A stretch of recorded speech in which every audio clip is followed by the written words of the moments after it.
সরাসরি ওই বাড়ির বাইরে আপনাদের নিয়ে যাব। রানা রয়েছেন আমাদের সঙ্গে। রানা, একেবারে বাড়ির ভিতরে বাড়ির ছাদের ছবি তুমি আমাদের দেখালে, অর্থাৎ দীর্ঘদিন ধরে পরিকল্পনা করে এখানে এই ত্রাণের জিনিসপত্র লুটপাট করা হচ্ছিল।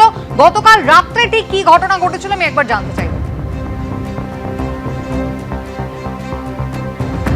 দেখো, তোমাকে প্রথমেই বলে দিই যে গতকাল রাতে যে প্রণব রায়কে গ্রেপ্তার করা হয়েছে, ব্লক সভাপতি, যার বাড়ি থেকে প্রচুর তিরপল পাওয়া গিয়েছিল, তাকে পুলিশ দিয়ে তাকে তার প্রাক্তন বিধায়কের বাড়ির সামনে চলে আসে।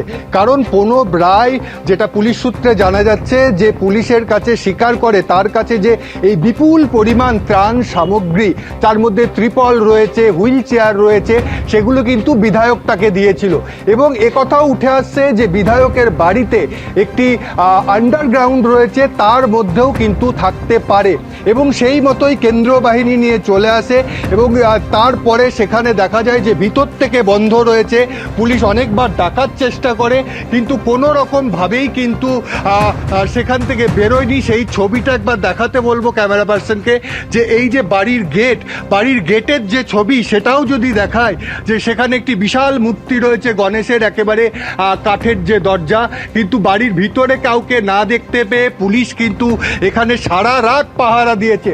অন্যদিকে আমার পিছন দিকে যে পুকুরটা দেখাবো, চারিদিকে ক্ষুব্ধ জনগণ দাঁড়িয়েছিল, তাদের চিৎকার শোনা যায় যে বিধায়ককে, প্রাক্তন বিধায়ক, তাকে গ্রেপ্তার করতে হবে।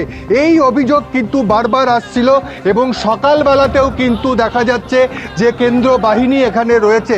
তোমাকে বলে দিই যে রাতে যখন এখানে পুলিশ থাকে, তল্লাশি চালাবার চেষ্টা করে, সেই সময় খবর পাওয়া যায় যে প্রাক্তন বিধায়ক দেবপ্রসাদ বাগ হুগলিতে পালাবার চেষ্টা করছে এবং সেই সময় কিন্তু তাকে হুগলি থেকে আটক করেছে পুলিশ এবং এই মুহূর্তে কালনা থানাতে রয়েছে।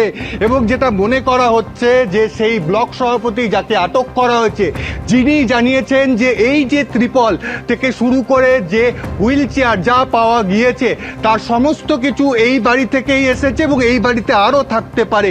সেই কারণেই কিন্তু তাকে ফের নিয়ে আসতে পারে। পুলিশ সূত্রে মনে করা হচ্ছে এই বাড়িতে এসে ফের বিধায়ককে সঙ্গে নিয়ে পুলিশ তল্লাশি করতে পারে। রানা, ধন্যবাদ।